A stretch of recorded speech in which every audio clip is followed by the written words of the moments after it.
Kuasa memberkati hidupku. Kau hadir di sini, Allah yang menyediakan. Ku puji, ku sembah Kau Yesus. Kasih setiamu tak pernah berubah. Kau Allahku yang baik. Anugerah-Mu Yesus tak berkesudahan. Kau Allahku yang baik. Oh, Kau Allahku yang baik.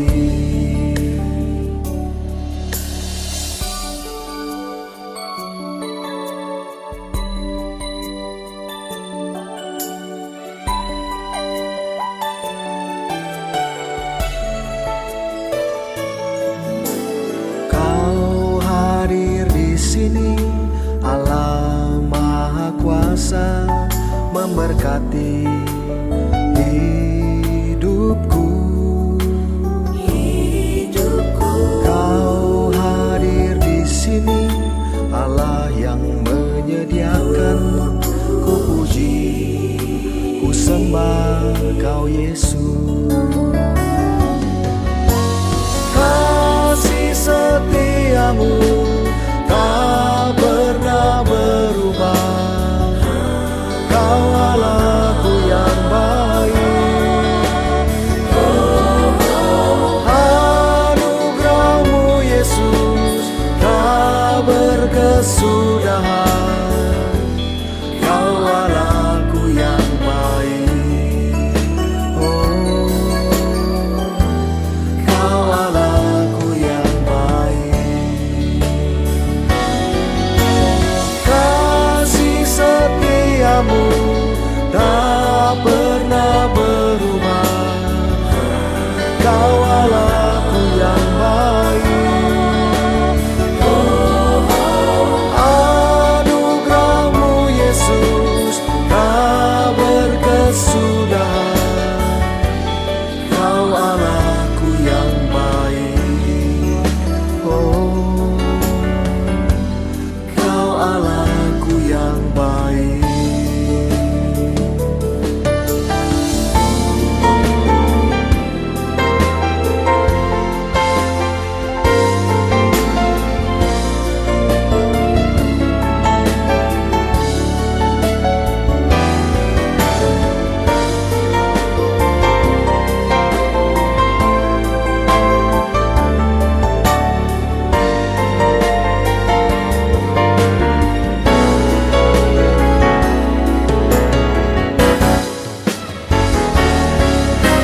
Kasih setiamu tak pernah berubah.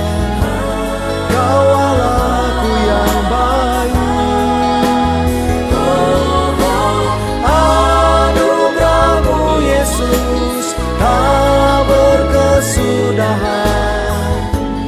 Kau Allahku yang baik. Oh, Kau Allahku yang baik. Kasih setiamu tak pernah berubah. Kau Allahku yang baik. Anugerah-Mu Yesus tak berkesudahan. Kau Allahku yang baik. Oh, Kau Allahku yang baik. Oh,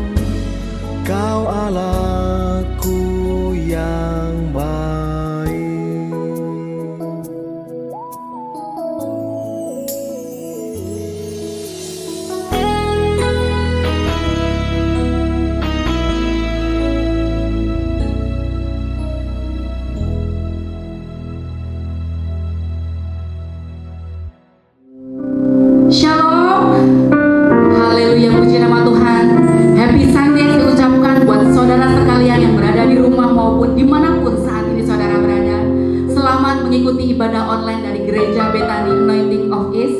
Dan saya percaya pagi hari ini kita bersuka cita karena Tuhan Allah kita tidak pernah meninggalkan kita. Amin. Percayalah Bapak Ibu, setiap musim hidup kita bisa berubah, keadaan bisa berubah. Namun satu hal yang tidak pernah berubah, kasih setia, pertolongan, penyertaan, dan kebaikan Tuhan itu akan tetap selama-lamanya dalam hidup setiap kita. Amin. Itu sebabnya mari kita bawa hati kita untuk menyembah Tuhan. Kita mau datang dengan membawa syukur sembah kita hanya bagi nama Tuhan. Mari sama-sama tundukkan kepala, kita berdoa. Bapa, pagi hari ini Tuhan Yesus, kami mau datang menyembah-Mu Tuhan. Kami mau bawa hati kami ya Bapa. Kami mau bawa seluruh keberadaan kami untuk kami persembahkan hanya kepada Tuhan.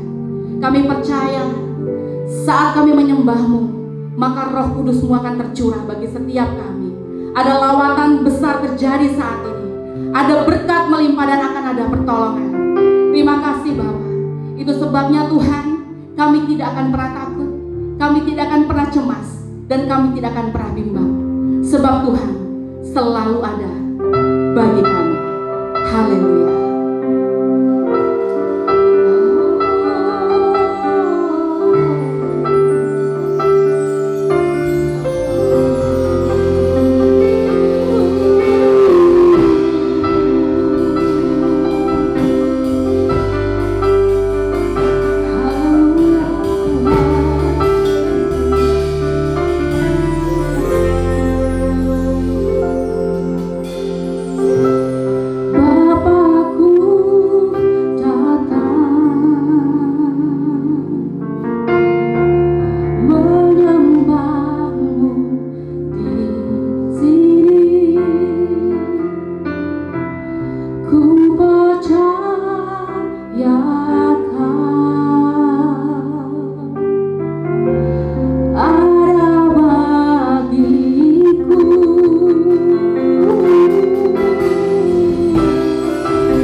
Kami mau nyanyi padamu, kami mau menyembahmu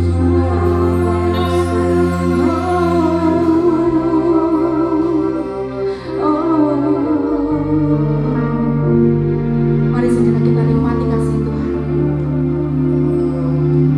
Mari sejenak kita renungkan kebaikan Tuhan dalam hidup kita. Ucapkan syukurmu, sebab Dia selalu ada. Dia tidak pernah meninggalkan kita. Haleluya,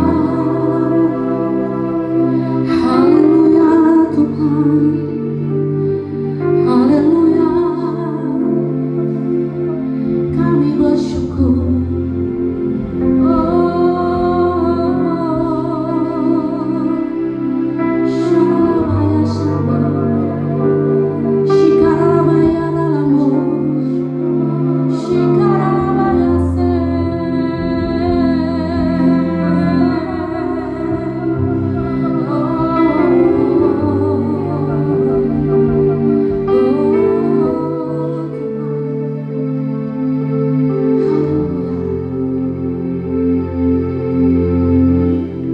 Benar Tuhan Yesus,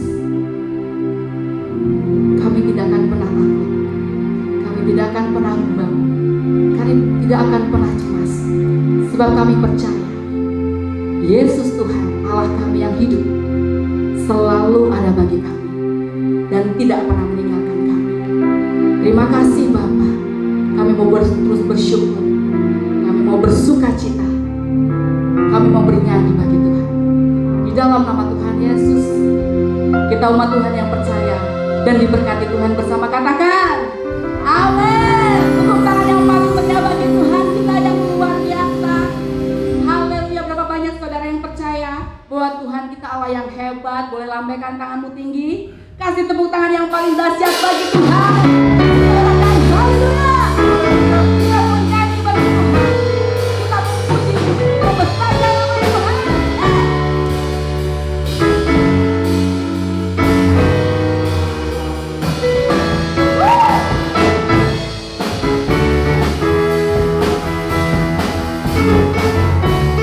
Mari nyanyi, kami puji Tuhan, bangun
Shalom, jadwal kegiatan-kegiatan gereja dapat saudara temukan di media sosial gereja.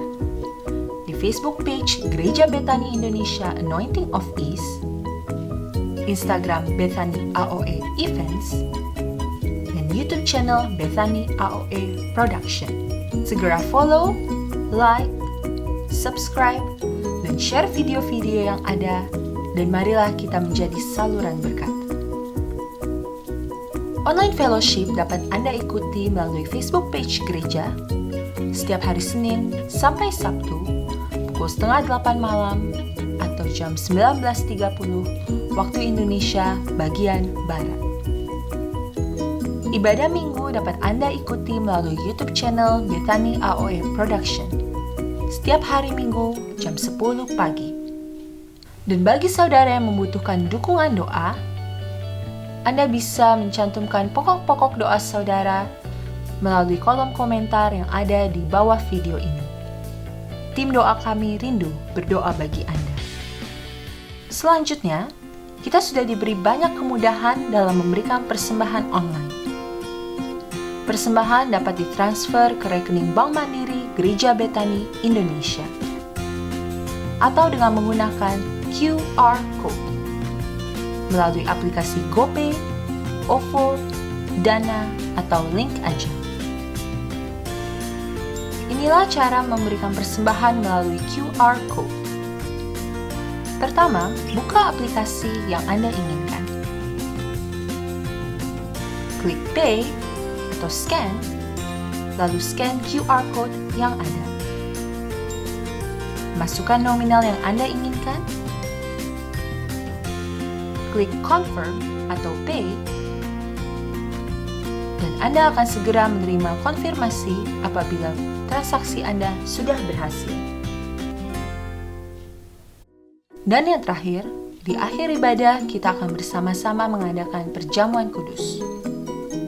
Seluruh jemaat dimohon mempersiapkan hosti atau roti perjamuan dan anggur perjamuan. Roti dapat diganti dengan roti tawar, crackers, cookies, dan sebagainya. Anggur juga dapat diganti dengan sirup atau minuman yang Anda dapat temukan di rumah Anda. Mari kita bersama-sama mempersiapkan diri untuk beribadah, mengikuti praise and worship, mendengarkan dan mencatat khotbah yang disampaikan, dan mengikuti perjamuan kudus. Mari kita percaya akan ada sesuatu yang luar biasa yang terjadi pada hari ini. Selamat beribadah, Tuhan Yesus memberkati.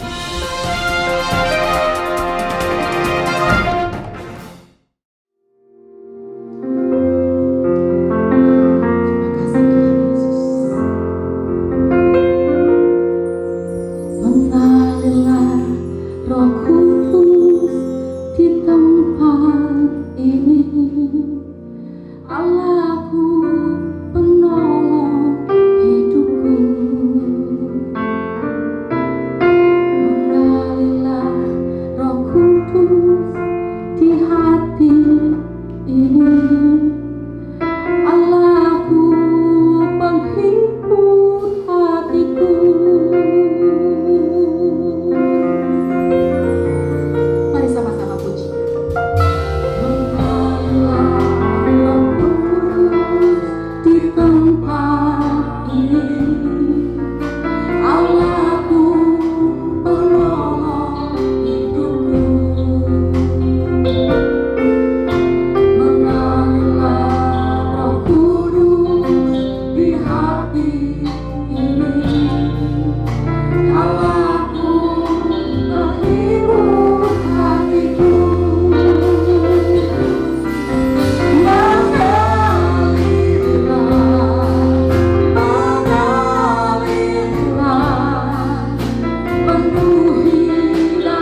Puji Tuhan, kita sudah memuji dan menyembah Tuhan. Dan saya percaya dimanapun kita berada, hadirat Tuhan ada bersama-sama dengan kita. Tuhan ada bersama-sama dengan kita. Dan di dalam hadirat Tuhan, yang lemah dikuatkan, yang sakit disembuhkan, yang terikat dilepaskan, dan yang membutuhkan jalan keluar pertolongan Tuhan. Saya percaya di dalam hadirat Tuhan kita mendapatkan jalan keluar yang terbaik. Saudaraku yang dikasihi oleh Tuhan, di minggu yang pertama di bulan Agustus ini, kembali kita akan bersama-sama mendengarkan kebenaran firman Tuhan. Dan kita juga akan bersekutu dengan tubuh dan darah Kristus. Karena itu mari kita persiapkan hati kita untuk kita sama-sama terima kebenaran firman Tuhan, meresponi kebenaran firman Tuhan, dan kita masuk dalam perjamuan kudus. Mari sama-sama kita berdoa kepada Tuhan. Bapa, di dalam nama Tuhan Yesus kami mengucap syukur kepada Tuhan kalau di minggu yang pertama ini kembali kami boleh beribadah secara online. Terima kasih Tuhan, karena Tuhan yang memelihara, Tuhan yang menjaga setiap kami, sehingga kami boleh ada di bulan yang ke-8 di tahun 2020 ini. Tuhan, saat ini anak-anak-Mu siap untuk mendengarkan kebenaran firman-Mu. Berbicaralah kepada kami semua. Urapilah hamba-Mu, urapi kami semua yang mendengarkan firman Tuhan ini, agar kami sama-sama diberkati oleh firman-Mu, dan kami memutuskan untuk menjadi pelaku-pelaku firman-Mu. Kami percaya ketika kami melakukannya, maka hidup kami pasti berubah. Hidup kami tidak akan pernah sama lagi, penuh dengan kemuliaan Tuhan. Terpujilah nama Tuhan. Dalam nama Tuhan Yesus Kristus kami berdoa. Haleluya. Sama-sama berkata, amin. Kekasih-kekasih Kristus, kita ada di bulan yang ke-8 di tahun 2020 ini. Semua karena kasih karunia Tuhan. Semua karena pemeliharaan Tuhan yang ajaib bagi setiap kita. Nah, hari ini saya ingin menyampaikan satu pesan Tuhan, kebenaran firman Tuhan yang saya beri judul Perjalanan Cinta. Kekasih-kekasih Tuhan, bangsa pilihan Tuhan, yaitu bangsa Israel, dipimpin oleh Tuhan sendiri ketika mereka keluar dari tanah Mesir menuju ke tanah yang dijanjikan Tuhan, ya, tanah Kanaan. Dan dalam perjalanan itu mereka melewati yang namanya padang gurun. Tetapi meskipun padang gurun yang mereka lewati, di mana manusia tidak ada satupun yang dapat bertahan hidup seharusnya, tapi Tuhan membuktikan campur tangan dan pemeliharaannya yang sempurna atas umatnya. Bangsa itu terpelihara dengan sempurna. Segala kebutuhan hidup mereka dipenuhi oleh Tuhan. Bahkan Musa menuliskan pakaian mereka tidak koyak, kasut yang mereka gunakan pun tidak rusak. Padang gurun menjadi bukti pemeliharaan Tuhan, menjadi bukti cinta kasihnya Tuhan atas umatnya. Lalu ketika mereka sudah berjalan memasuki bulan yang ketiga, sampailah bangsa itu di tempat yang namanya adalah padang gurun Sinai, karena di situ memang ada gunung Sinai. Lalu mereka mendapatkan sebuah undangan yang sangat spesial, sebuah undangan yang khusus dari Tuhan, yaitu Tuhan mau berjumpa dengan mereka dan berbicara secara langsung dengan mereka. Luar biasa bukan?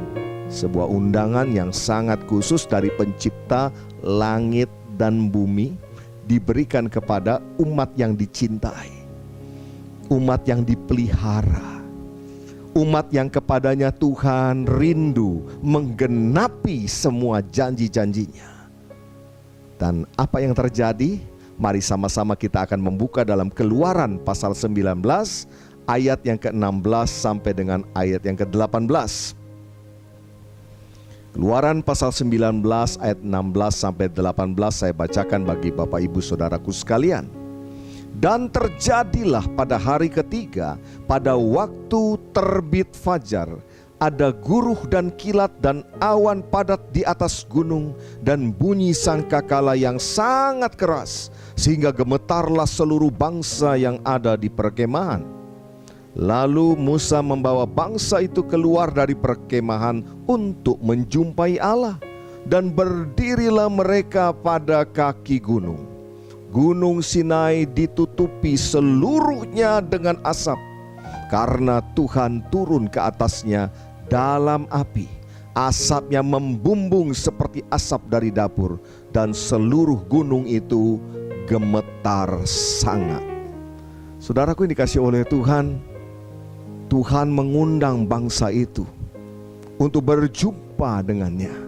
Itulah sebabnya pagi-pagi, dikatakan ketika fajar terbit, Musa membawa bangsa itu keluar dari perkemahan untuk berjumpa dengan Allah. Dan mereka berdiri di kaki gunung itu melihat kedahsyatannya Tuhan. Tadi digambarkan di sana, ya, gunung Sinai ditutupi seluruhnya dengan asap, karena Tuhan turun ke atasnya dalam api. Ya, dikatakan asapnya seperti asap dari dapur, dan seluruh gunung itu gemetar. Ya, saudara pernah melihat orang gemetar? Pasti pernah. Pernah lihat gunung gemetar? Wow, saya percaya sesuatu yang tidak pernah juga disaksikan oleh bangsa Israel pada waktu itu. Mereka melihat Tuhan yang selama ini memimpin mereka, siang hari dengan tiang awan, malam hari dengan tiang api. Saat itu Ia menyatakan dirinya, Ia menyatakan kehadirannya yang begitu dahsyat. Dan saudaraku yang dikasihi oleh Tuhan, bagaimana respon daripada umat Tuhan ketika mereka merasakan betul kehadiran Tuhan? Ini yang mereka responi. Coba kita buka dalam Keluaran 20 ayat 18-21. Dikatakan seluruh bangsa itu menyaksikan guruh mengguntur, kilat sambung menyambung, sangkakala berbunyi dan gunung berasap. Maka bangsa itu takut dan gemetar, dan mereka berdiri jauh-jauh. Mereka berkata kepada Musa, "Engkaulah berbicara dengan kami, maka kami akan mendengarkan. Tetapi janganlah Allah berbicara dengan kami, nanti kami mati." Tetapi Musa berkata kepada bangsa itu, "Jangan takut, sebab Allah telah datang dengan maksud untuk mencoba kamu, dan dengan maksud supaya takut akan Dia ada padamu, agar kamu jangan berbuat dosa." Adapun bangsa itu berdiri jauh-jauh, tetapi Musa pergi mendekati embun yang kelam di mana Allah ada. Saudaraku yang dikasihi oleh Tuhan, kehadiran Tuhan, hadirat Tuhan yang begitu luar biasa, yang turun di atas gunung Sinai, membuat gunung itu gemetar. Bahkan dikatakan tadi, bangsa itu menyaksikan guruh mengguntur, kilat sabung menyambung, sangkakala berbunyi dan gunung berasap. Dan inilah respon mereka. Mereka kemudian menjadi takut dan gemetar, lalu berdiri jauh-jauh. Dan bukan sampai di situ saja. Ini yang menurut saya keterlaluan. Mereka berkata begini, "Sudahlah, tidak usah kami bertemu Tuhan, tidak usah Tuhan bicara dengan kami. Biar Musa saja, engkau saja yang berbicara, dan nanti engkau sampaikan kepada kami." Saudaraku dikasihi oleh Tuhan, lewat pernyataan itu bangsa ini menolak undangannya Tuhan. Bangsa ini menolak keintiman yang Tuhan sampaikan kepada mereka. Sebetulnya ini kan sebuah undangan yang istimewa, di mana Tuhan yang begitu dahsyat ingin intim dengan umatnya. Saudaraku yang dikasihi oleh Tuhan, saya membaca kisah ini dan saya mau berkata, disinilah Tuhan bertepuk sebelah tangan.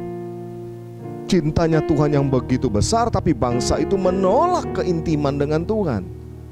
Tapi yang menarik adalah ketika bangsa itu berdiri jauh-jauh, hamba Tuhan ini yang bernama Musa dikatakan pergi mendekati embun yang kelam di mana Allah ada. Saudaraku, kalau semua orang Israel takut lalu menjauh daripada Tuhan, Mereka tidak mau datang mendekati gunung itu, tidak mau mendekati Tuhan. Kenapa Musa tidak mengalami ketakutan itu? Kenapa Musa justru mendatangi gunung itu? Bahkan dikatakan mendekati embun yang di mana Allah ada. Jawabannya adalah karena Musa ingin mengenal Tuhan lebih jauh lagi.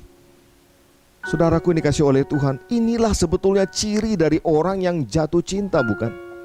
Oh iya, ciri orang yang jatuh cinta bukan menjauh tapi justru mendekat. Orang yang lagi jatuh cinta hatinya akan dikuasai dengan rasa kangen, rasa senang, rasa sukacita, bukan ketakutan. Berapa banyak di antara saudara pernah mengalami jatuh cinta? Om tante, opa oma, ya, mungkin juga anak-anak muda. Ya, masih ingat bagaimana ketika jatuh cinta?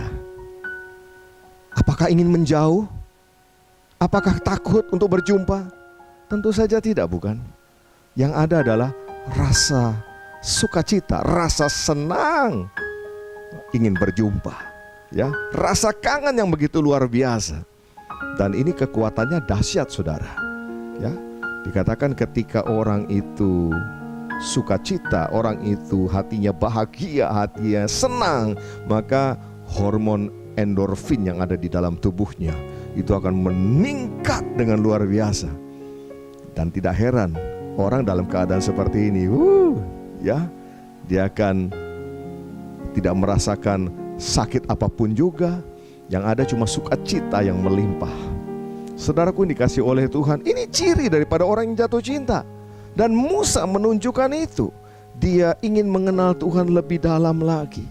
Dia mendekat kepada Tuhan. Orang yang lagi jatuh cinta pasti berani untuk mengambil sebuah resiko.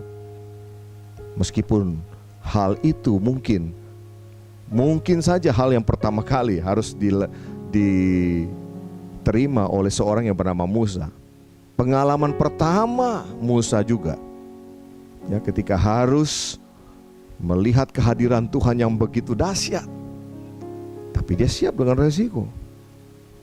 Saya ingat, ya, banyak orang ketika jatuh cinta kan bilangnya begini, lautan kan ku seberangi, gunung akan aku daki, demi bertemu dengan kekasih hatiku. Inilah yang dilakukan oleh orang yang bernama Musa, hamba Tuhan yang bernama Musa ini, bukan? Ya, ketika semua orang menjauh karena takut, dia siap dengan segala resikonya. Dia datang mendekat. Dia mendaki gunung itu. Dia pergi ke dalam embun yang kelam di mana Allah ada. Saudaraku ini kasih oleh Tuhan, ini ciri orang yang jatuh cinta. Orang yang lagi jatuh cinta selalu dipenuhi dengan keinginan untuk selalu bersama-sama. Oh iya, orang jatuh cinta kalau tidak ingin bersama-sama itu namanya bohong.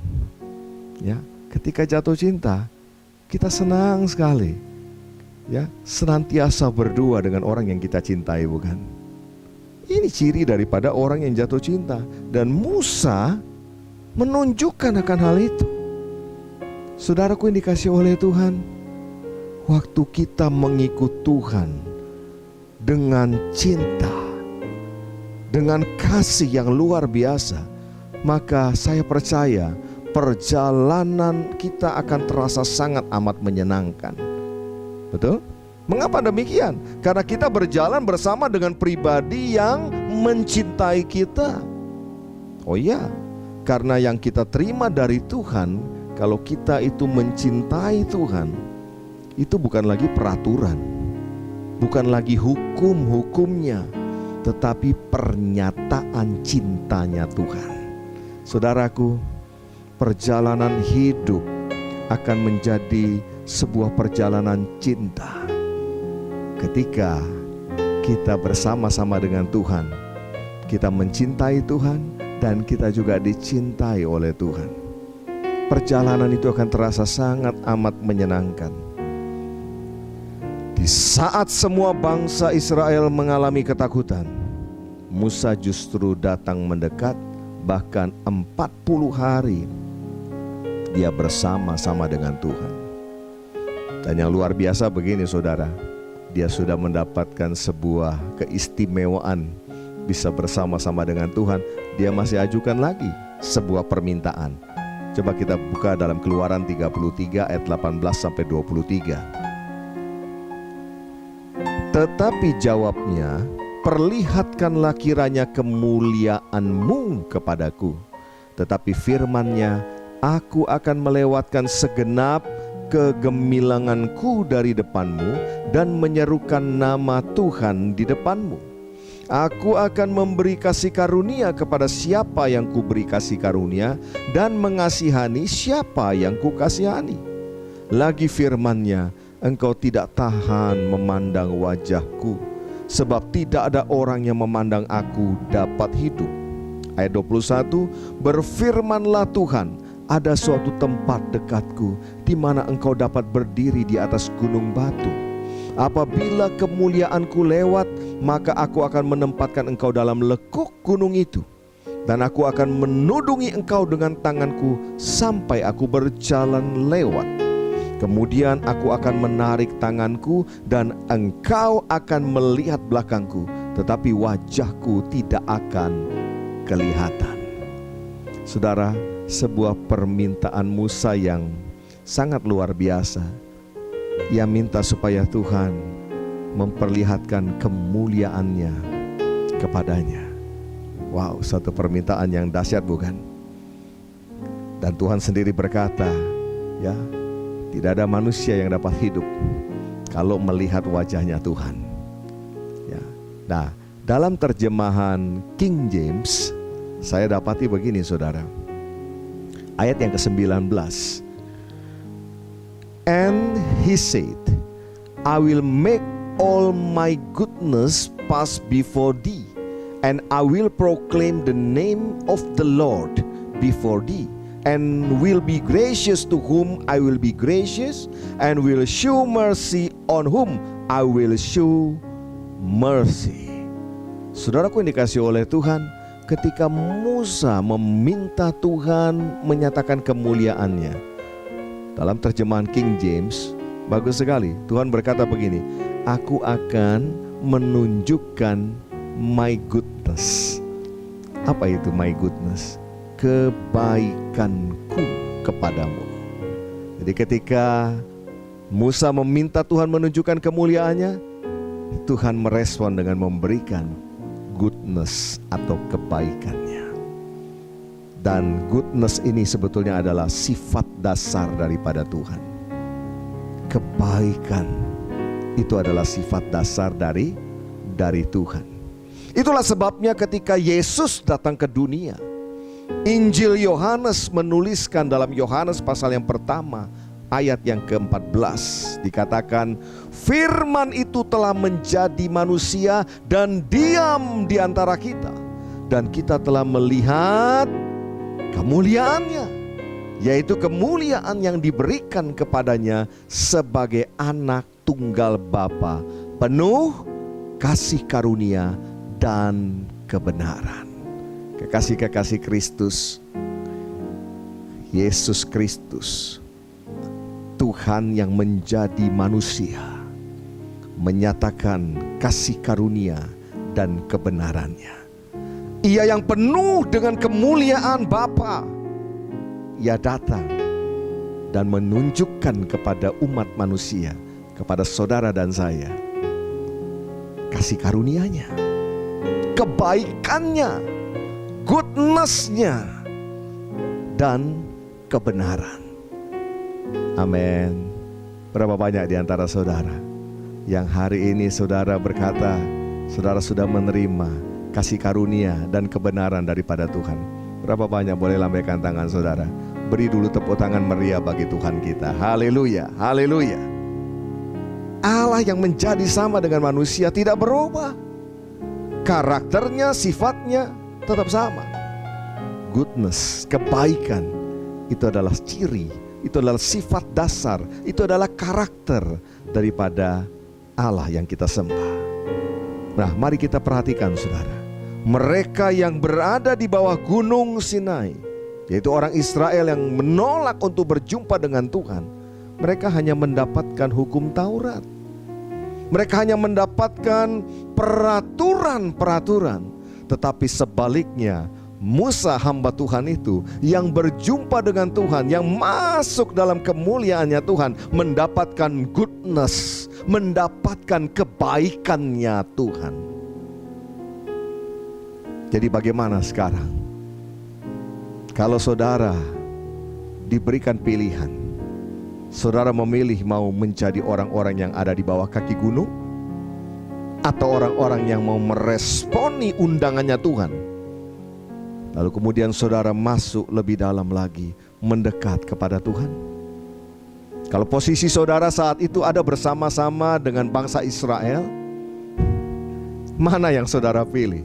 Saudara ikut bersama dengan Musa, mendekati, atau justru menjauhi seperti bangsa Israel yang lain? Saudaraku dikasih oleh Tuhan, rasa cinta yang begitu kuat itu akan membuat kita selalu ingin dekat dengan Tuhan. Amin. Nah, sekarang kita jadi mengerti, ya. Musa itu kan memimpin bangsa Israel sampai di perbatasan. Dia tidak pernah masuk ke tanah Kanaan atau tanah perjanjian. Tapi Tuhan kasih kesempatan kepada dia untuk melihat dari kejauhan tanah yang dijanjikan Tuhan. Tapi dia tidak pernah diizinkan masuk oleh Tuhan. Tapi lihat saudara, kenapa Musa tidak pernah protes? Pertama Musa tidak berkata, Tuhan kok tega banget, aku yang memimpin bangsa ini, masa masuk sedikit aja gak boleh sih? Kenapa sih gak boleh masuk ke tanah itu? Sekarang kita tahu. Kita tahu sekarang, dia tidak protes sama sekali. Karena bagi Musa, dia memilih yang terbaik, ya. Dan dia memilih dekat dengan Tuhan. Itulah yang terbaik dibandingkan dengan Kanaan. Goalnya Musa bukan tanah Kanaan. Tujuannya Musa bukanlah tanah Kanaan, tetapi perjalanan cinta dengan Tuhan dan mengalami goodness-nya Tuhan, mengalami kebaikannya Tuhan.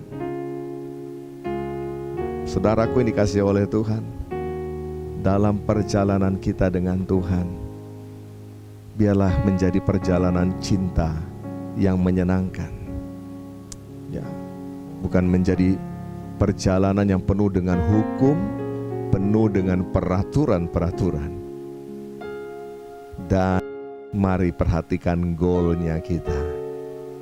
Apakah goalnya kita hanya semata-mata tanah perjanjian, ataukah perjalanan cinta dengan Tuhan yang memberikan kebaikan demi kebaikan dalam hidup kita?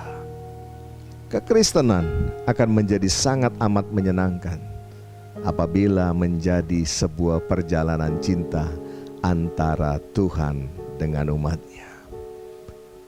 Amin. Ya, sehingga kita sebagai anak-anak Tuhan, kita tidak lagi berbicara tentang hukum, tidak lagi berbicara tentang peraturan, tapi cinta. Dan saya percaya kasih atau cinta itu menutupi banyak hal.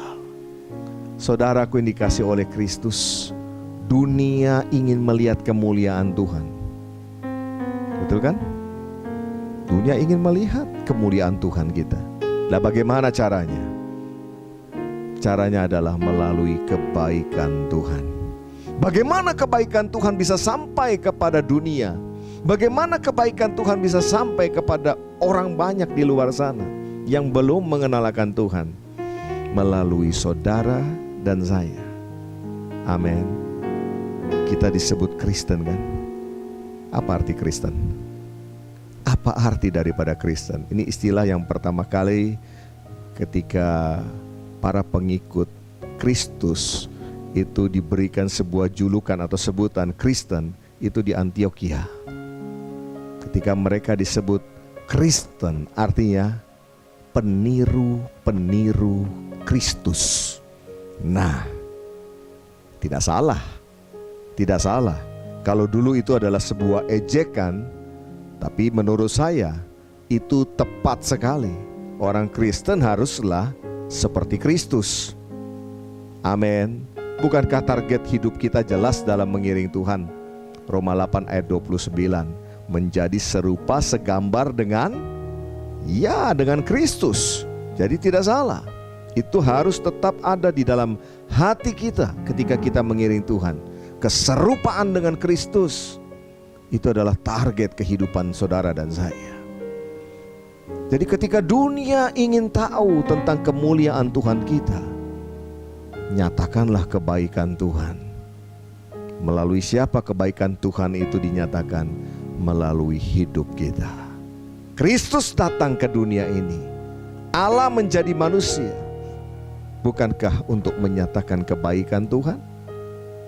Dan saudara dan saya, kita adalah pribadi-pribadi yang seharusnya mengalami keserupaan dengan Kristus tiap-tiap hari, tiap-tiap saat dalam hidup ini. Amin. Nah, bagaimana caranya kita bisa menyatakan kebaikan Tuhan? Saya catat di sini saudara, bangunlah gaya hidup seperti Kristus. Bangunlah gaya hidup seperti Yesus yang selalu berbuat kebaikan. Berbuat baik di tengah-tengah kehidupan. Itu adalah lifestyle daripada Yesus Kristus. Yesus menerima semua orang apa adanya. Ketika dia berjumpa dengan orang yang sakit kusta, sementara orang banyak menjauhi, ya, karena pada saat itu orang yang terkena penyakit kusta kan dianggap najis, harus disingkirkan, ya, harus dijauhi. Tapi lihat, ketika Kristus berjumpa dengan orang-orang yang dijauhi, Kristus tidak meninggalkan mereka. Justru Kristus menerima mereka, lalu memberikan kepada mereka kesembuhan, bukan? Ya, menerima mereka. Ketika orang banyak pada saat itu memusuhi atau menjauhi yang namanya pemungut cukai, karena dianggap sebagai orang yang tidak baik. Tapi lihat apa yang Kristus lakukan. Ia bukan hanya datang ke rumah orang itu, tetapi dia juga makan bersama-sama dengan pemungut cukai. Dan pada akhirnya pemungut cukai menjadi muridnya. Ketika orang banyak ingin merajam perempuan yang kedapatan berbuat zina, apa yang Yesus lakukan? Berbuat kebaikan. Ia menerima, ia memberi kesempatan. Ia tidak menghakimi perempuan itu. Sudah cukup penghakiman dilakukan oleh dunia ini, ya. Kita sebagai anak-anak Tuhan tidak lagi harus menghakimi dunia ini. Sama seperti yang Kristus lakukan. Dia tidak lagi menghakimi wanita atau pelacur yang tertangkap basah itu, tapi justru memberikan kasih karunia-Nya, kesempatan. Ia tidak menghukum dan memberi kesempatan untuk tidak berbuat dosa lagi. Berbuat kebaikan itu memuliakan Tuhan. Saudara, berkhotbah itu tidak semua orang bisa. Betul tidak? Ya, menyampaikan firman Tuhan tidak semua orang bisa. Tapi berbuat baik semua orang pasti bisa. Bahkan saya pernah mendengar ada orang yang berkata bahwa hanya memberi sebuah senyuman pun itu adalah bagian daripada berbuat baik. Dan saya setuju dengan itu. Ya, terkadang sebuah senyuman dari kita yang tulus itu mengobati hati orang lain. Ketika dia ditolak di mana-mana, sementara kita memberikan senyuman yang tulus. Gereja Tuhan memberikan senyuman yang tulus. Hamba Tuhan, jemaat Tuhan memberikan senyuman yang tulus. Tanda ia diterima. Itu menyatakan kebaikan Tuhan. Dan pada akhirnya menyatakan kemuliaan Tuhan. Saudaraku dikasih oleh Tuhan, berbuat baik itu mengenalkan siapa Allah kita. God is love. Allah adalah kasih. Itu diperkenalkan melalui kehidupan kehidupan saudara dan saya yang berbuat baik kepada semua orang. Tidak semua orang di dunia ini bisa membaca Alkitab, betul? Tapi mereka bisa merasakan ketika saudara berbuat kebaikan, dan itu memperkenalkan kepada mereka siapa Allah yang ada di dalam saudara dan saya. Amin. Dan mari kita melakukannya bukan sekali-kali, bukan kadang-kadang, karena yang namanya memuliakan Tuhan, yang namanya berbuat kebaikan, itu harus konsisten, saudara. Konsisten itu bagaimana? Tiap-tiap hari dalam kehidupan kita. Entah kita ada di rumah, entah kita ada di tempat pekerjaan, entah kita di kantor, entah kita ada di perjalanan, kita harus konsisten melakukan itu. Amin. Ya, jangan sampai kita hanya menjadi orang yang berbuat kebaikan ketika ada di gereja saja, kepada orang-orang yang kita kenal saja. Tapi harusnya dimanapun Tuhan mengutus saudara dan saya, sampai ke ujung-ujung bumi, di situ kita menyatakan kebaikannya Tuhan, dan orang pada akhirnya akan mempermuliakan akan nama Tuhan. Parameter kita disebut orang yang mengalami perjalanan cinta dengan Tuhan adalah ketika kita bisa mengasihi sesama kita. Oh iya, parameter bahwa kita ini mengasihi Tuhan adalah ketika kita mengasihi sesama kita manusia. Saudaraku, banyak gereja bikin program, ya, hari-hari ini untuk berbuat kebaikan, berbagi, ya, entah itu sembako, berbagi kebutuhan-kebutuhan yang lain. Bagus, puji Tuhan, itu sesuatu yang harus dilakukan. Tetapi jangan hanya menjadi sebuah program, tapi jadikanlah itu sebagai gaya hidup kita dan sifat dasar kita. Sebab kalau program satu ketika akan berakhir, bukan? Namanya juga program, namanya juga kegiatan, kan ada jangka waktunya. Tetapi setelah program harusnya meningkat menjadi sebuah sifat yang ada di hati kita, menjadi sebuah gaya hidup anak-anak Tuhan. Karena Kristus hidup di dalam saudara dan saya. Saudaraku yang dikasihi oleh Tuhan, inilah yang harusnya kita lakukan dalam perjalanan kita sebagai anak-anak Tuhan. Jadikanlah ini sebagai sebuah perjalanan cinta dengan Tuhan, sehingga tidak lagi menjadi sebuah paksaan, sebuah beban dalam kehidupan ini. Karena bukan itu tujuannya Tuhan mencintai saudara dan saya. Bukan itu tujuannya. Tuhan tidak ingin kita ini terbebani oleh apapun juga. Tapi saya percaya seperti Musa, hamba Tuhan itu yang mencintai Tuhan, bagi dia Tuhan itulah segala-galanya. Tanah Kanaan, okelah, lihat dari jauh juga tidak apa-apa, karena yang paling penting adalah bersama dengan Dia. Berapa banyak di antara saudara juga yang hari ini berkata kepada Tuhan, Tuhan, Kau segala-galanya. Engkaulah cintaku Tuhan. Engkau adalah pribadi yang aku kasih, yang aku cintai. Tuhan sudah lebih dahulu mencintai saudara dan saya. Ia mati buat kita. Ia berkorban buat saudara dan saya. Dan Dia juga mengundang kita untuk sama-sama mendekat kepada Dia. Bagaimana respon kita? Apakah ingin berdiri jauh-jauh seperti bangsa Israel itu? Atau kita meresponi seperti Musa, datang mendekat dan mengalami goodness-nya Tuhan, kebaikannya Tuhan.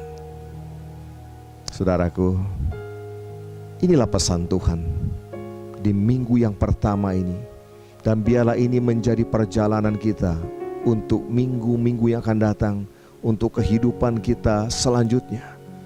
Biarlah kehidupan kekristenan kita ini menjadi sebuah perjalanan cinta dengan Tuhan, intim dengan Tuhan. Amin.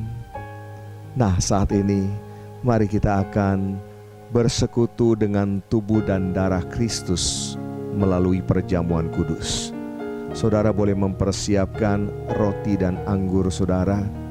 Apabila tidak ada roti dan anggur di tempat saudara saat ini, saudara bisa menggunakan yang lain sebagai pengganti daripada roti maupun anggur.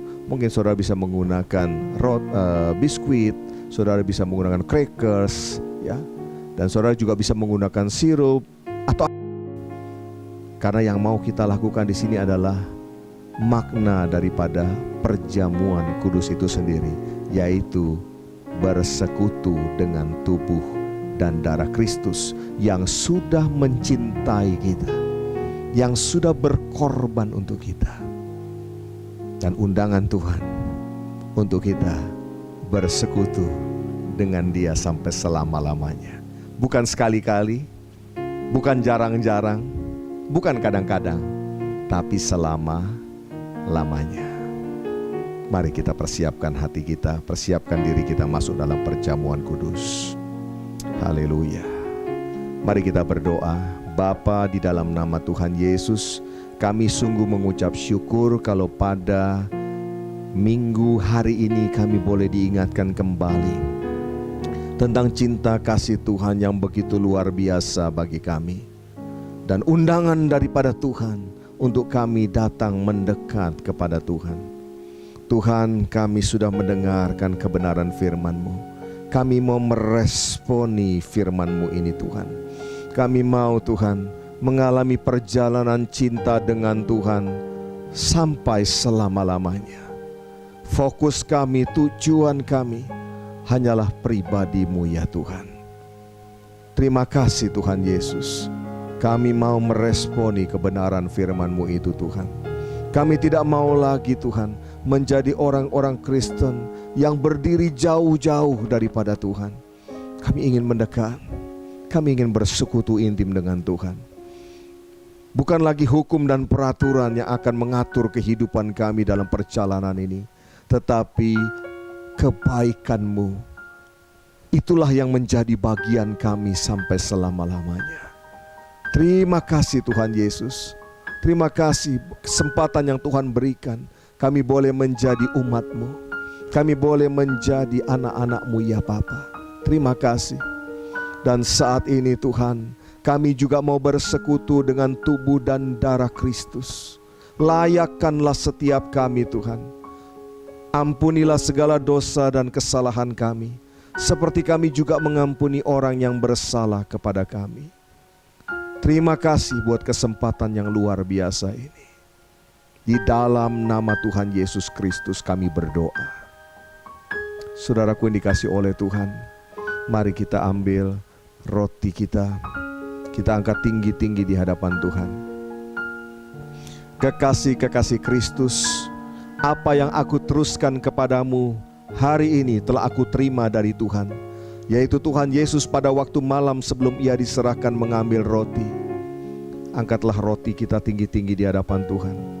Ia mengucap syukur atasnya, lalu memecah-mecahkan serta berkata, "Inilah tubuhku yang diserahkan bagimu.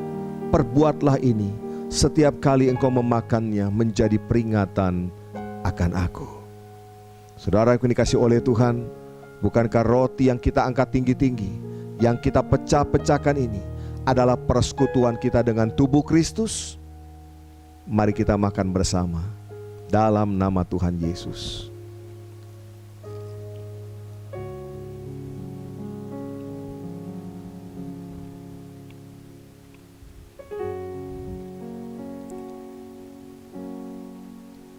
Haleluya, haleluya.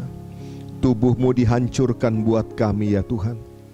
Tubuh-Mu disesah buat kami ya Tuhan. Hukuman yang tidak seharusnya telah ditimpakan kepada Tuhan. Dan oleh bilur-bilur-Mu lah segala sakit penyakit kami sudah disembuhkan. Hidup kami sudah dipulihkan. Terima kasih Tuhan, terima kasih. untuk karya Tuhan yang luar biasa. Lalu sesudah makan, Tuhan Yesus mengambil cawan. Mari kita angkat cawan kita tinggi-tinggi di hadapan Tuhan. Ora batakasyala batakaya rala bala bala bala. Sikana maya rala bala bala bala.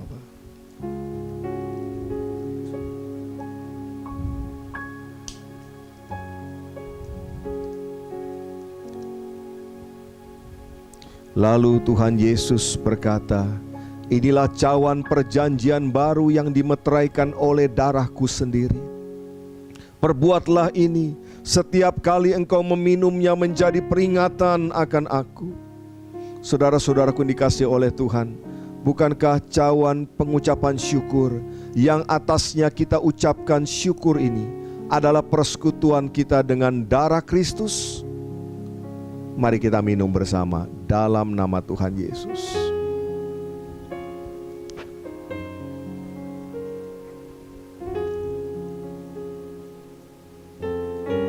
Mari kita mengucap syukur kepada Tuhan.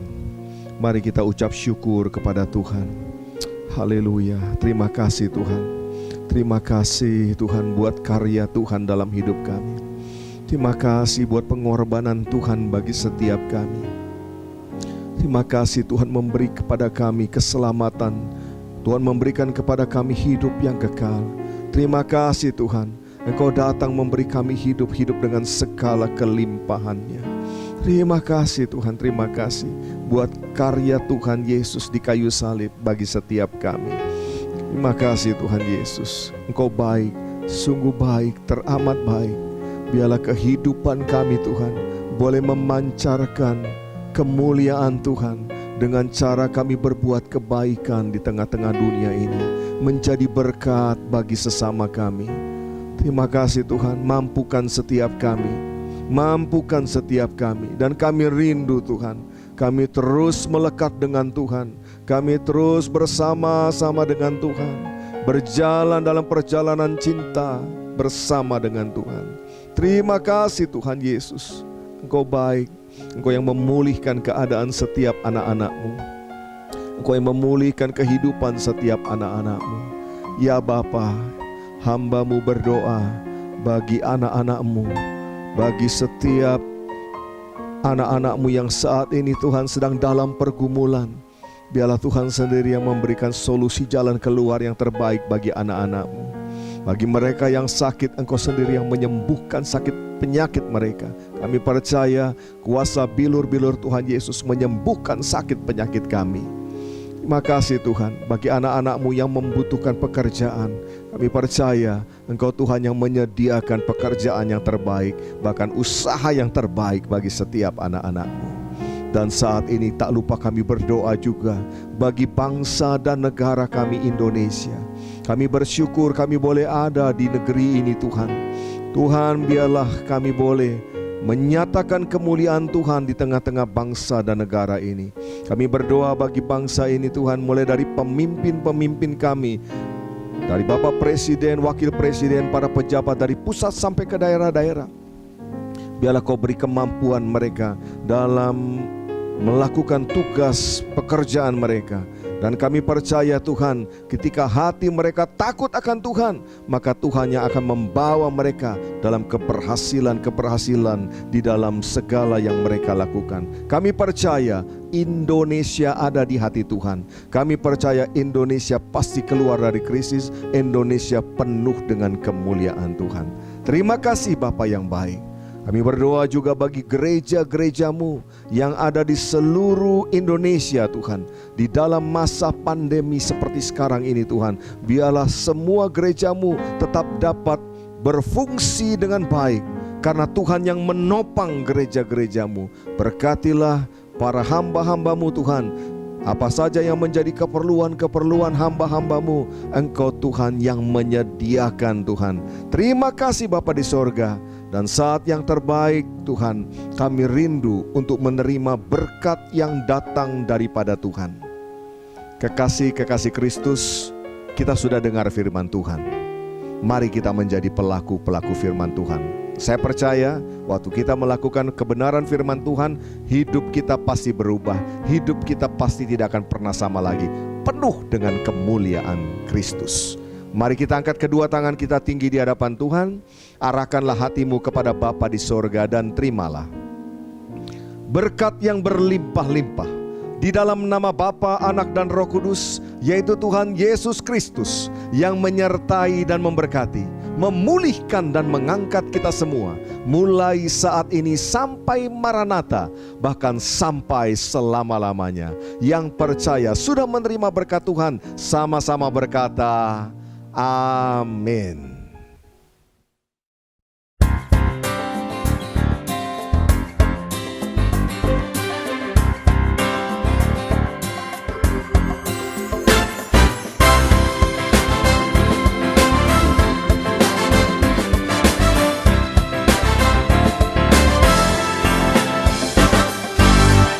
Aku hendak muliakan Tuhan selama aku hidup, selagi ku ada. Aku hendak bermazmur bagi Dia selama aku hidup, selagi ku ada. Aku hendak muliakan Tuhan selama aku hidup, selagi ku ada. Aku hendak bermazmur bagi Dia selama aku hidup, selagi ku ada. Tuhan itu Raja untuk selamanya. Tuhan mengasihi orang-orang benar. Tuhan menegakkan orang yang tertunduk. Tuhan membebaskan orang yang terkurung.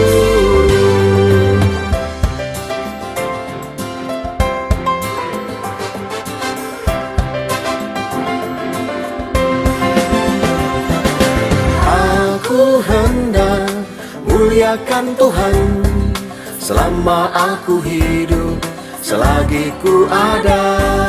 Aku hendak bermazmur bagi Dia selama aku hidup, selagi ku ada. Aku hendak muliakan Tuhan selama aku hidup, selagi ku ada. Aku hendak bermazmur bagi Dia selama aku hidup, selagi ku ada. Tuhan itu Raja untuk selamanya. Tuhan mengasihi orang-orang benar. Tuhan menegakkan orang yang tertunduk. Tuhan membebaskan orang yang terkurung. Tuhan itu Raja untuk selamanya. Tuhan mengasihi orang-orang benar. Tuhan menegakkan orang yang tertunduk. Tuhan membebaskan orang yang terkurung.